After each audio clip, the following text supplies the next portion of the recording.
I intend to continue the air war against the English homeland more intensively. The German Air Force is to overcome the British Air Force with all means at its disposal.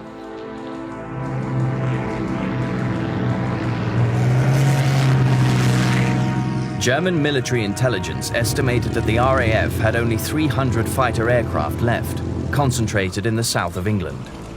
The Luftwaffe seemed on the brink of achieving the air superiority needed for a seaborne invasion of Britain. It was a grossly over-optimistic assessment, but it was exactly what Goering wanted to hear. The Luftwaffe was now expected to smash British fighter strength in a series of massive assaults, beginning on the 13th of August, codenamed Adlertag, Eagle Day. The day scheduled for the start of the attack dawned with cloud and mist over the channel. Goering postpones the assault, but the order fails to reach some units. Already in the air, they do not receive the recall signal. Bomber formations fly towards England without their fighter escorts. The RAF are waiting.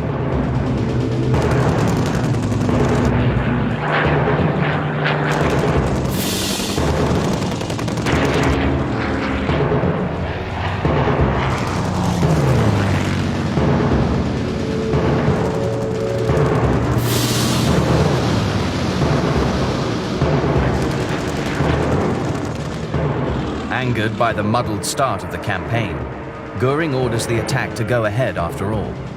There is heavy fighting over southern England. But Goering is determined to launch a properly coordinated attack as soon as the weather permits. August the 15th dawns fine and clear. 3 vast air fleets, over 2,500 German aircraft, prepare to make the attack that will finally wipe out Fighter Command. For Goering, the decisive day of the air campaign was at hand.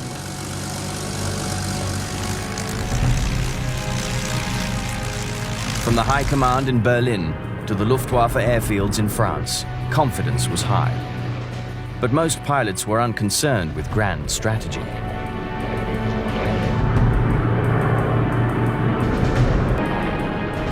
Wenn ich mich recht erinnere, sollen da also 1600 Einsätze geworden sein. Wir haben das gar nicht so besonders empfunden.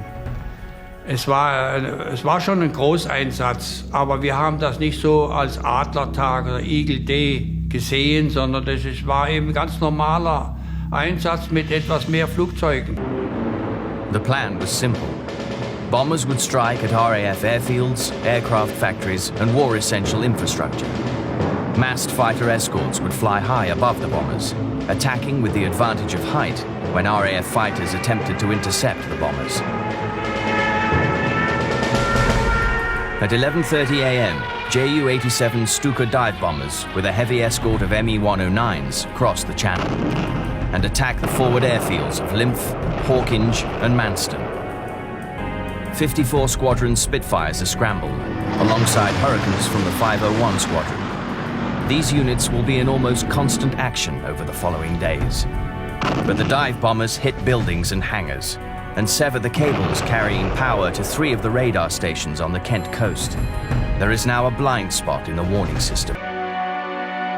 With the Luftwaffe command convinced that British fighter strength is now concentrated in the south, it sends Air Fleet 5, based in Norway, across the North Sea.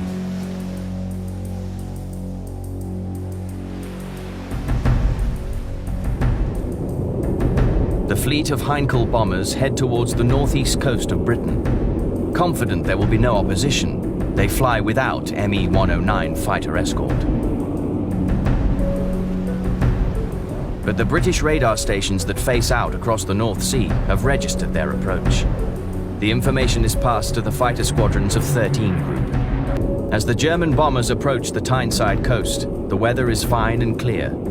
Spitfire pilots of 72 Squadron, vectored into position by ground control, spot the Heinkel bombers as they approach.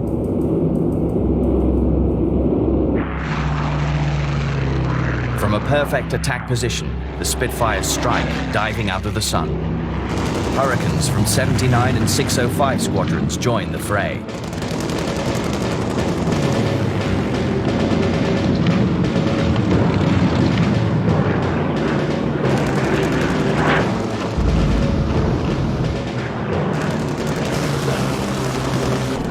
desperation, the bombers jettison their bombs and turn back towards their distant bases. German air gunners fight back desperately, hammering away with their 7.9mm machine guns as swarms of British fighters buzz past at 300 miles per hour. They could be brutally effective, as some were to discover. I can recall one bomber interception. In this particular instance, the bombers were coming in and we were at right angles. I turned in with my flight and told the CO I was going ahead on attack, and then I'd go round to the rear. We knocked down 2 in the head-on attack and went round to the rear, and I went in after my third one. I went in really close, and I went in sort of, 150 yards or so, and of course he got me.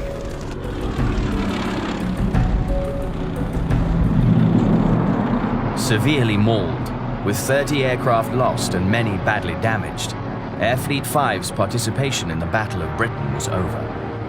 13 groups' casualties suffered only 3 damaged fighters. But over southern England, meanwhile, a more finely balanced battle was raging. As German bombers in the northeast struggled back to their bases, more German aircraft gathered over the Pas de Calais to launch raid after raid across the Channel. Bombers, escorted by large numbers of 109s, strike at targets throughout southeast England. RAF fighters battle to break up incoming bomber formations, but cannot penetrate the massive fighter escort. The bombers reach their targets.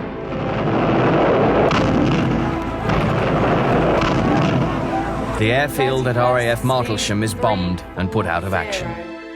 Further raids sweep in, swamping 11 groups' ground controllers. 2239, 2239. But still, each incoming raid is met by heavily outnumbered RAF fighters, attempting to hit the bomber formations. To the west, large formations of aircraft are detected heading for Portland and Southampton. Squadrons from 10 Group rise to meet them. Nearly 150 fighters throw themselves at the Luftwaffe formations as fighting spreads along the English coast. Knowing what the hell was happening in the sky around me, I just did not know. I hadn't seen anything. I didn't know what had been happening. Then all of a sudden, the sky was full of things with black crosses on them. And we exploded like a bomb and went in every direction imaginable, trying to avoid them. It became a 1-to-1. After all, you were attacking an enemy aircraft, or he was attacking you, in which case you were trying to get out of his way. But if you were attacking him, you concentrated on him. And of course, he was going all over the sky trying to evade you.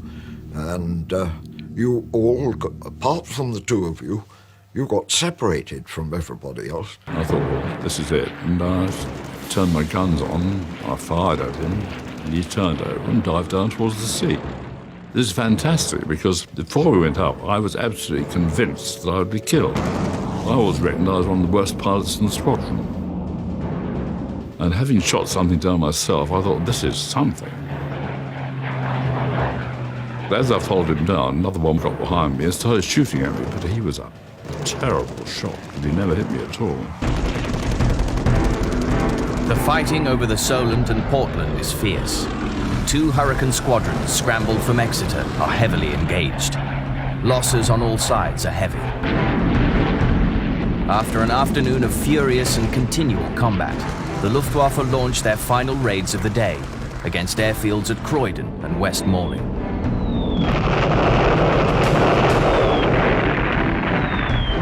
The Luftwaffe had used almost 2,000 aircraft in repeated sorties in their effort to destroy fighter command in the air and on the ground. They have caused considerable damage to RAF airfields and facilities, but have suffered heavily in the process. The Luftwaffe loss rate was so high on this day that German air crews would refer to it as Black Thursday.